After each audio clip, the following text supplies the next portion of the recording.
It goes down to the last day. The last day. It goes down to the last day. Let's talk. Let's talk. Let us talk. Let us talk. Post match. Post match. Let us talk. As a City fan, am I disappointed with Southampton's performance? Hell yeah. Hell yeah. It was tame. It was very tame. Okay? Very tame. Very tame, I gotta say. Very tame. I expected a better display by the Saints, and they weren't devilish enough on the day whatsoever. Look here. Let's take a look at Liverpool's 11 coming into this game. And it just shows how good this Liverpool team have been this season. Southampton 1, Liverpool 2. Nathan Redmond in the 13th, Takumi Minamino in the 27th, and Joel Matip in the 67th with the winner. Joel Matip is proven to be a match winner for Liverpool these days. Look at the 11 here, right? Alex McCarthy. Don't understand for the life of me why he's even playing, right? Because he's been injured for some time. Fraser Forster have been doing a good job, but maybe because of Southampton's poor form lately, Hassan Hutter liked to do things like that, where he dropped Fraser Forster, bring back McCarthy, and Bednarek is not even in the from the start. Bednarek did not start, and he given someone else a start. I think Jack Stevens may have come in, if I'm not mistaken. But a very defensive setup with Walker Peters, Lianco, Steven Salisu, Redmond playing as a wing back. Ward-Prowse, who I think was very poor in the game, very, very poor, wasn't allowed to do his thing. Elliot Newsey, another poor performance on the day for him. Diallo had a nothing game. It was like he didn't even play. Teller credited with the assist there for the Nathan Redmond goal. And Amanda Brozier, he tried, but not, did not see enough of the ball. Right? Look at this Liverpool team. And this is why I say the team has definitely grown in stature over the last few seasons, where in previous seasons, the Liverpool team was criticized for not having a good enough bench, right? Compared to the likes of Man City. But if you look at this season, they have that. And in the preview for this game, I did mention that Klopp was going to change from the FA Cup final, and he made 9 changes. And I expected this, and he did. Jota, Firmino, Minamino. Curtis Jones, Milner, Elliott, Tsimikas, Matip, Gomez in. Konate and Alisson, the only survivors from the FA Cup win. Congratulations to Liverpool on winning the FA Cup as well, right? Right?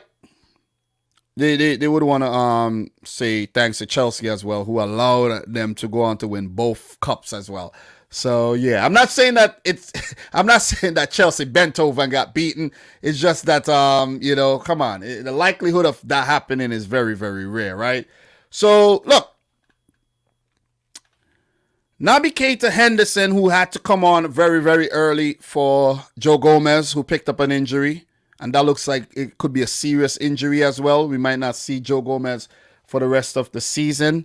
And Henderson came on and did a pretty good job. And I think when Henderson came on after the second half, when the second half started, Liverpool changed their system with three at the back. Could see Konate, Henderson, and Joel Matip playing as center halves, with Milner playing as a more advanced fullback.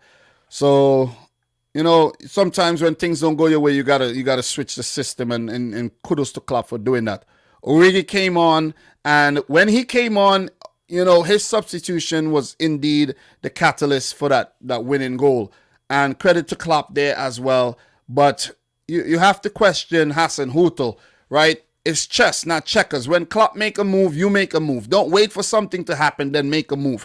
And that is what he did. And, it was a bit too late when you bring on, the Che Adams and the Armstrong moves, it was a bit too late. Romeo was the other substitute. So, look, in terms of the game itself, I started about 5 minutes in because I didn't realize the game was starting at 2:45 my time, guys.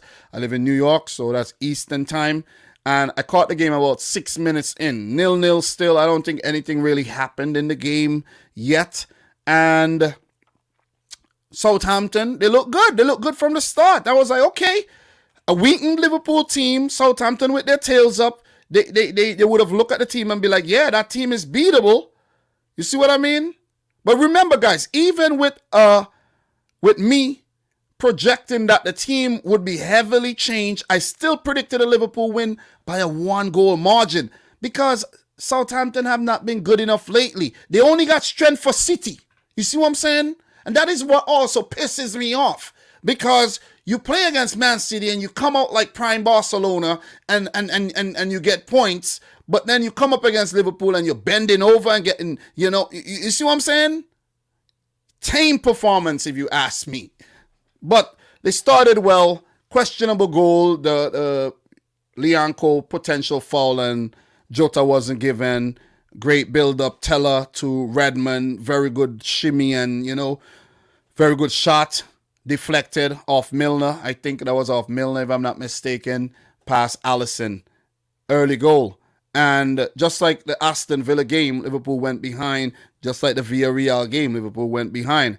And as I always say, it takes a good team. A team shows character by stepping up when they go behind. You see what I mean? A good team knows how to rise from a setback, from a fall. And that is exactly what Liverpool did. You see what they did that last week. They did that against Villarreal, and they just keep doing it. They did it again. And I think after Southampton scored that goal, they may have went a bit into relaxation mode. They went into their comfort zone. They disappeared over to Maui on a vacation. Because after that, I didn't see the intent. You see what I'm saying? And maybe it's not them. Maybe it's Liverpool needing to bounce back after going behind. And it was a bit too much for Southampton to handle. Because when you really look at this Southampton team, it's a team that's still, trying to find their feet as a unit. You see what I mean? They barely survive. They got 40 points. They will survive. They will survive. Because, they will survive. The superior goal difference and everything. They will survive. But if you look at the team and how the players, man, not a lot of established players within the team. A lot of players go out injured, come back, and, the team has been rotating and chopping and changing. Other teams always come in for their best players, so they could never just develop a cohesive bunch for a couple seasons. See, like how Liverpool and Man City just have these very good teams that they've been building for seasons and seasons, and that is why they've been winning, things. Premier League, the only two teams to win the Premier League across the last 4 seasons, right? Because the other teams are not able to put together a team that's play with each other for a very, very, very long time, and Southampton very, very guilty of that. But kudos to Liverpool, man. They fought back well. You could see the players, man. Harvey Elliott, Curtis Jones, Milner. These guys were really up for the challenge on the day. And Minamino, Jota, the ball played in Matip, Jota with so you got to give it to Liverpool. As much as you're an opposition fan and you want them to not do well sometimes, you know what I'm saying, all the time, they still bounce back and do well. You see what I'm saying? And it's like, damn. And if I was a fan of a team, like let's say I was of Arsenal or a Tottenham fan, it would hurt even more. But I'm a City fan. It's fine. You see what I'm saying? I like that we have a bit of competition, man. You know what I'm saying? Bring it on, bring it on, bring it on, bring it on. But good way to bounce back. I love the response that Liverpool showed in the game to going behind. Minamino, that bullet. And as I said, Minamino deserves a lot more respect. A lot more. I don't think Klopp has been fair to Minamino. You see what I'm saying? He has not given Minamino enough game time, and to just use him sporadically like that, it's kind of, demoralizing for the player. But it also shows a lot of character by Minamino for bouncing back, coming off not even like off the bench, not even in a squad sometimes, and to that strike. That was a great strike, man. I think even though you would criticize a goalkeeper for getting beaten at his near post like that, that would have beaten the best of the best. It was that good. It was Sergio Aguero-esque. It was that good, man. It was that good. Roof of the net, and that was good. That was good. So kudos to the Japanese, who looked sharp on the day. Who looked sharp. And you got to give credit to Liverpool's pressing game. And you got to give credit to them for holding possession as well as they did, using Alisson as an outlet, passing the ball back, no real mistakes during the match and everything. And Konate deserves a lot of credit, man. The man is a giant. You see what I'm saying? And for Liverpool to bring him in and have a player to go back there in the absence of Van Dijk. Remember, guys, no Salah, no Van Dijk, no Mane, no Thiago, no Luis Diaz. And you're still picking up a win? You see what I'm saying? Against a team that's outside the relegation zone? You deserve a lot of credit. You do deserve a lot of credit, man. And, as much as you as I said, you would say, man, you criticize Southampton and say you could have did better than what you did and whatnot. Southampton are not playing by themselves. You see what I'm saying? There's a lot of variables that need to be factored in when it comes to when you criticize the opposition as well, right? Because Liverpool, the way they play, it's hard. It's really, really hard to take the game to them, and you got to be precise. You got to be 100% on point, or else you won't get a desirable result. And if you look across the results all season, there's not been many losses. And there's been too many draws, I think. And I think this is something that Liverpool needs to work on. They need to not draw so many games. Because if they did not draw the games that they drew this season, let me show you exactly what I'm talking about. Liverpool drew 8 games, right? And if Liverpool just won one of those games that they drew, they would have been winning the league as we speak. So I think that's something that they need to work on. And, you see like for Man City, how they do dominate games completely, 4-0, blow teams out. Liverpool do that sometimes, but not on a consistent basis as Man City. So I think that is something that Klopp needs to work on by killing off teams. You kill off teams on a more consistent basis and you win the title. That is what they did in the 2019-20 season, where they won the title in October. I think they won the title in October. You see what I'm saying? So there you go. I'm telling you exactly what you need to beat City. I'm telling you. I'm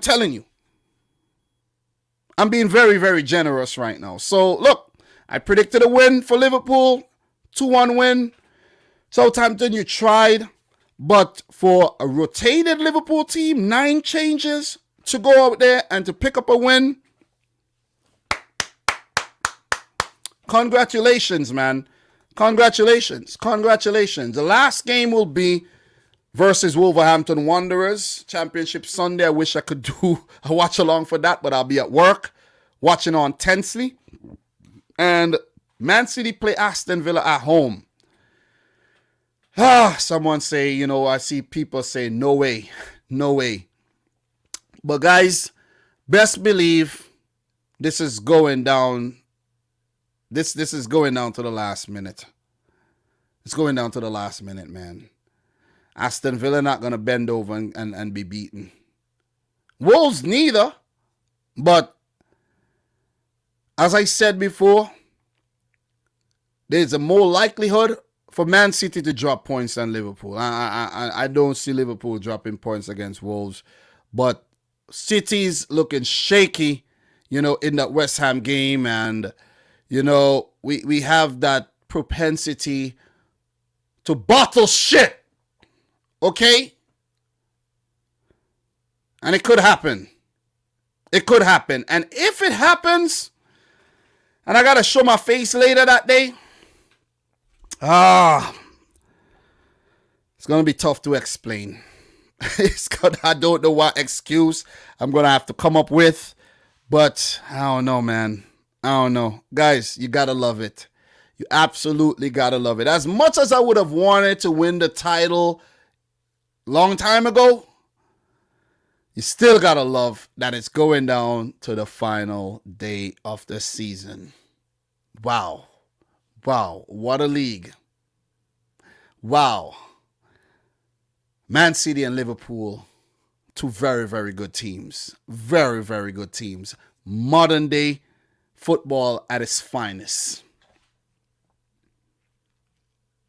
You got to appreciate it, man. You got to appreciate it. You really got to appreciate it. You got to appreciate what's going on over in Italy as well between AC Milan and Inter Milan as well. You know what I'm saying? You know, I love it, man. And I hope that we have a very, very good season come 2022-23 as well. I know I'm going ahead, but if this one is this good, next season could be even better.